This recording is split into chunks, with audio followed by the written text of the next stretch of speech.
So the NBA 2023 to 2024 season is completely wrapped up. We know who the champions are, we know who the award winners are, and now we can go ahead and recap the whole process. Not only do I want to look at who won the awards, but I want to look at who I predicted to win the awards before the season started. It should be fun to see my correct picks that made me look brilliant, while also laughing at my horrifically incorrect picks that make me feel extremely embarrassed. I plan on doing award prediction and recap videos every year until I'm dead. So hopefully this is something you guys find enjoyable. Let's start it off with Defensive Player of the Year. Rudy Gobert won the award as he was a defensive anchor for the Minnesota Timberwolves, and the player who was second in the minds of most people was Victor Wembanyama. I think this DPOY race is going to be talked about for many years to come, because I do think Wembanyama had a legitimate case for being the best individual defensive player outside of a system. If you look at just one guy's impact individually, then Wemby was probably that guy. As for myself, I said Anthony Davis. Now clearly I was wrong on this, but AD did have a good year defensively, and a lot of people in Los Angeles do feel like he should have been getting more recognition. I would not have voted for him this year, but the fact that I made this pick on a season where he did play 76 games makes me feel pretty good. As I predicted in that preseason video, Davis did play more games this year, and I think the league's 65 game minimum actually had a lot to do with that, as that motivated him to play in as many regular season games as possible. Regardless, I'll take the L on this one. Rudy Gobert won it yet again. Clutch Player of the Year. Now this is probably the pick that I'm most proud of. Believe it or not, I said Steph Curry, and Steph Curry actually won it. I was getting roasted in the comments when I made this pick, and hey guys, I was right. But I understand why people didn't like it at the time. Steph Curry has not been a player who's known to be clutch in the past. You can look at clutch stats and compare him to other players on his own team, but for me personally, I figured this Golden State squad would struggle at least a little bit. And because of that, they would probably have to lean on Steph Curry a lot offensively, especially in late game situations. I knew he had it in him, I knew he had the skills, so I kind of just made a dart throw by going with Steph Curry as my hunch, and I was right. Now one that made me look ridiculously moronic was my Coach of the Year pick. Mark Daigneault won the award, and I am completely okay with that. He took one of the youngest teams in the entire league and led them to be a first-seeded team in the Western Conference playoffs, which is definitely the more stacked of the two conferences. For my pick, I picked Frank Vogel. I know, I don't feel great about it. I do think Vogel was kind of turned into a scapegoat when he was the coach in Los Angeles, and I do think he has some talent as a leader. With that being said, the Phoenix Suns' struggle this season showed that they clearly go beyond the head coaching position. I probably could have seen that in the preseason, but I just felt like he could have maybe turned this thing around, but again, Kevin Durant teams outside of Golden State continue to struggle. Now on to Executive of the Year. I said Brad Stevens, and Brad Stevens won it.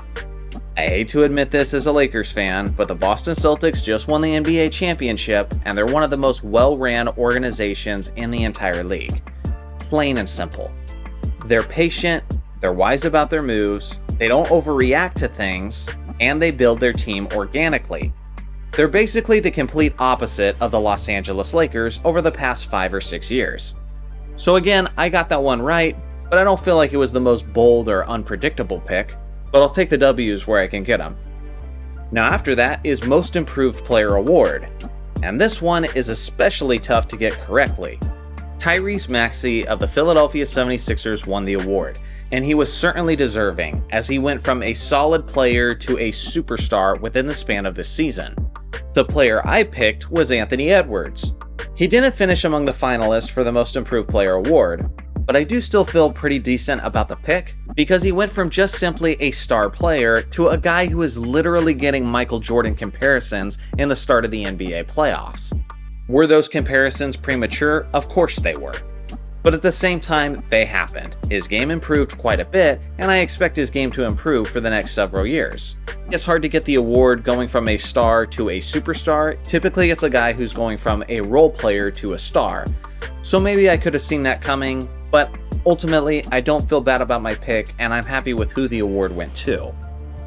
Now to Sixth Man of the Year, and I was wrong about this selection, but I do feel like this one kinda needs an asterisk. I said Malcolm Brogdon, but I made that video when he was still a member of the Boston Celtics. He ended up going to the Portland Trail Blazers, he didn't end up playing in that many games this year, and of the games he did play in, a majority of the time he was actually a starter. So for a variety of reasons, it didn't go nearly the way I expected. Now Naz Reid was the guy who won the award, and Malik Monk narrowly finished second. But I love the fact that Reid won. To me, he has the potential to be a star in Minnesota. And if the Timberwolves are ever looking to make a major move, they could end up trading either Naz Reid or Karl Anthony Towns, because both are fantastic players at that one specific position. Reid has the potential to be a starter and a star with his skills. So I'm very happy to see that he got the Sixth Man of the Year. Now for the Rookie of the Year. I said Victor Wembanyama would be winning the award, and he did end up doing that. This certainly wasn't a crazy or super unpredictable pick. It was either him or Chet Holmgren, but most people saw Wemby's potential just a surface level. We saw that he had the ridiculous height, the ridiculous length, the skills, the agility, so we could tell that this guy was just an absolute freak and an alien who could win this award easily. The fact that he did it while his team still was one of the worst teams in the entire league just tells you how impressive he was individually. I was proud of my prediction that I said that his greatest impact on the floor would be his defensive impact, and that was certainly how things turned out. Now on to the final pick, which was the MVP. Nikola Jokic won the award. Personally, I said it was going to go to Luka Doncic, and based on how Luka played, I'm not really feeling bad about that. I did predict that Dallas would bounce back strong after missing the playoffs last season. I just figured that Luka and Kyrie and having a full offseason to build chemistry, that would turn into good things for them. And they ended up making it all the way to the NBA Finals.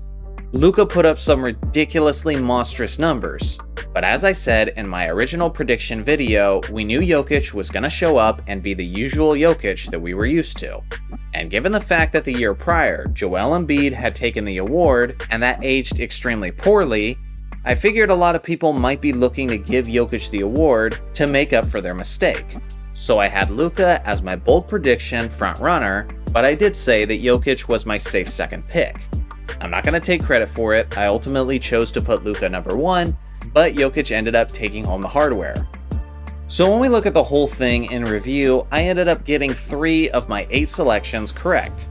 And I'm not going to lie, I feel pretty good about that.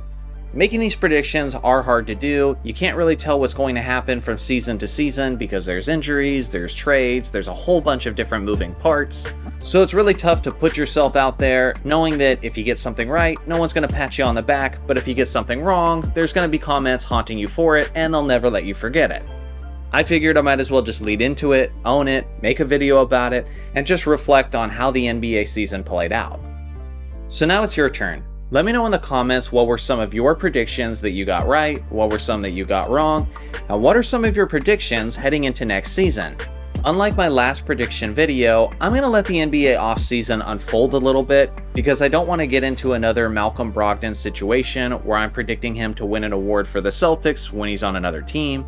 But once everything seems to settle in this offseason, I'll go ahead and do another predictions video. Thanks for watching as always, make sure to like and subscribe for more basketball content, and I'll see you guys in the next video.